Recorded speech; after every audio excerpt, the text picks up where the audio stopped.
عبد الوارث نے بیان کیا، کہا کہ ہم سے ایوب نے بیان کیا، کہا کہ ہم سے اکرمان ابن عباس رضی اللہ تعالی عنہ سے بیان کیا۔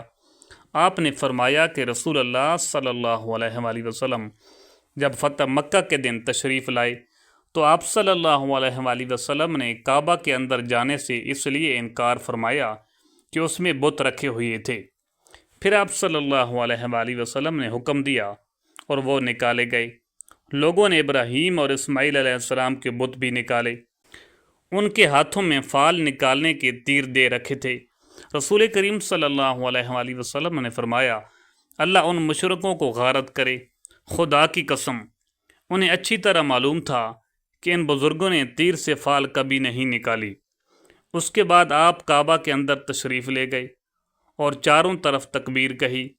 آپ نے اندر نماز نہیں پڑھی۔ صحیح بخاری حدیث نمبر 1601۔